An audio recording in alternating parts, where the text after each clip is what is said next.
বাংলাদেশে কোটি কোটি মানুষ আছে, এটা চায় না। আছে না?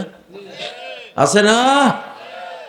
কোরআন আমাদের পার্লামেন্টে আসুক, এইটা এই দেশের কোটি কোটি মানুষ তাদের বুঝের ভুলে তারা এটা চায় না। তারা এটাকে দুর্নাম বলে, দুর্নাম কয়, জঙ্গিবাদ বলে, এটাকে মৌলবাদ বলে, এটাকে শরিয়া আইন বলে, এটা সেটা কয়, কইয়া ডিনাই করে, করে কিনা? কিন্তু তারা বললেও তো সবাই কি বলে, ইন্না লিল্লাহ।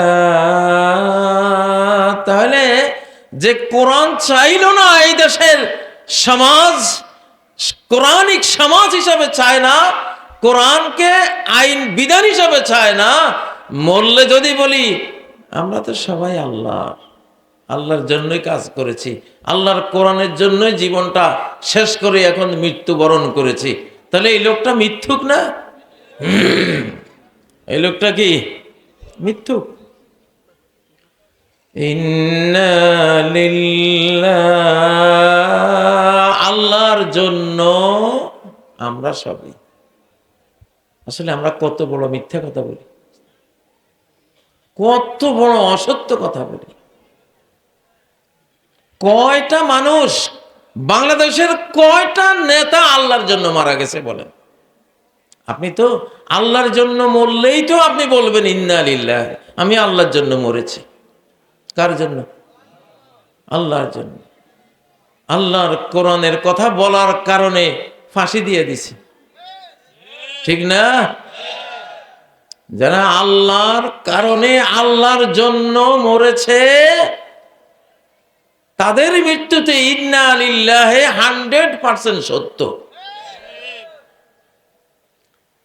সাইদি সাহেব রাহিমাহুল্লাহ তিনি মৃত্যুবরণ করেছেন, আমরা দেখেছি। এটা কার জন্য ছিল? আল্লাহর জন্য। তাহলে ওনার মৃত্যুতে ইন্না লিল্লাহি 100% সত্য, ঠিক না? আরো যারা ফাঁসিতে ঝুলেছেন ইসলামের কথা বলার কারণে, কোরআনের কথা বলার কারণে, ঠিক না? নবীজির সাহাবী মহিলা সুমাইয়া নিহত হয়েছেন, শহীদ হয়েছেন এই কোরআনকে মানার কারণে, ঠিক নয় কি?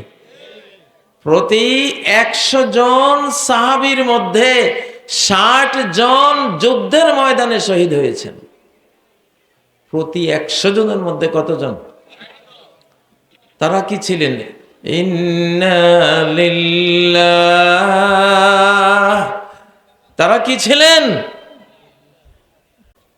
পর্দার অন্তরালে সম্মানিত মাদারানে ইসলাম, আল্লাহি ওয়া বিহামদিহি সুবহানাল্লাহিল আযীম, সুবহানাল্লাহি ওয়ালহামদুলিল্লাহি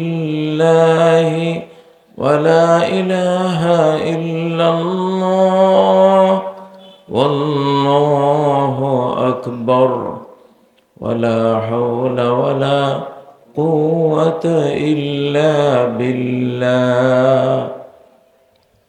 সম্মানিত বেরাদারান ইসলাম, দূরপাল্লা থেকে আসতে আসতে একটু দেরি হয়ে গেছে। দেরি হোক আর তাড়া হোক, আল্লাহর কলমে যেভাবে তিনি সেটা লেখেন তার বাইরে হওয়ার কোনো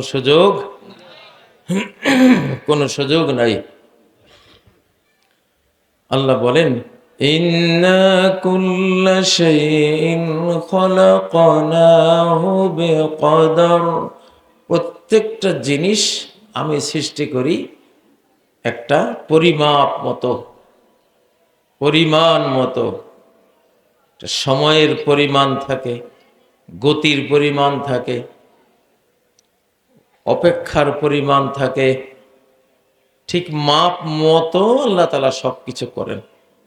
তার তাকদীরের বাইরে তিনি যা লিখে দেন, পরিকল্পনা করে দেন, এর বাইরে হওয়ার কোনো সুযোগ নাই। আর মুমিন হলো আর রিদা বিল কাদা, আল্লাহ যেটা ফয়সালা করেন সেটার উপরে রাজি। ঠিক আছে, আলহামদুলিল্লাহ। আমি আস্তে আস্তে একটা আয়াত কানে আসলো, আপনাদের এখানে সঙ্গীত যারা পড়তেছিল তাদের মুখে শুনলাম, ইন্না লিল্লাহি ওয়া ইন্না ইলাইহি রাজিউন। ইন্না লিল্লাহি, কোনো সন্দেহ নাই, ইন্না মানে নিশ্চয়ই আমরা, কোনো ডাউট নেই যে আমরা। আমরা কারা? সবাই, আমরা সবাই, সকল মানুষ, যে যেই দল করেন, যে যেই মত পথ মতবাদ অনুসরণ করেন, কমন কথা হলো ইন্না লিল্লাহ, আমরা সবাই কার? আমরা সবাই আল্লাহর। আমার প্রশ্ন, আমরা যে সবাই আল্লাহ, বাস্তবে কি আমরা সবাই আল্লাহর হয়ে কাজ করি? ইন্না লিল্লাহ, সন্দেহ নাই আমরা সবাই আল্লাহর। এটা দুইটা অর্থ। একটা হলো সবাই আল্লাহর, আল্লাহর মালিকানাধীন, তার সৃষ্টির অধীন, তিনি বানিয়েছেন, তিনি সৃষ্টি করেছেন, তিনি অস্তিত্ব দিয়েছেন। আমরা সবাই তার মূল্যকে আকাশের নিচে জমিনের উপরে আমরা আছি, তার খাই, তার দিন ভোগ করি, তার রাত ভোগ করি, তার সূর্যের আলো ভোগ করি, সবকিছু তার মালিকানাধীন। এটা একটা অর্থ।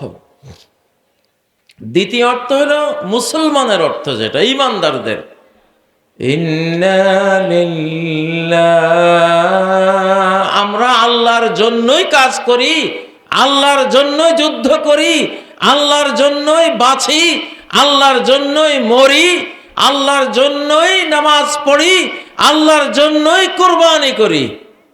এই অর্থটা, এটা হলো জান্নাতি অর্থ। এই অর্থ যারা মনে করবে তারা জান্নাতে যাবে। قل إن صلاتي ونسكي ومحياي ومماتي لله رب العالمين। বলো আমার সালাত, আমার কুরবানি, আমার জীবন, আমার মরণ সব কিছুই কার জন্য? আল্লাহর জন্য। এই অর্থে ইন্না লিল্লাহ, আমরা আল্লাহর, এইটা যে অন্তরে রেখে এই কালেমা বলবে, আসলে সে তো জান্নাতে চলে যাবে ইনশাআল্লাহ। এখন নাস্তিক মারা গেলেও তো বাংলাদেশে ইন্না লিল্লাহ এটা বলা হয়, ঠিক না? কোরআনকে আমরা জীবনের সর্বস্তরে চাই,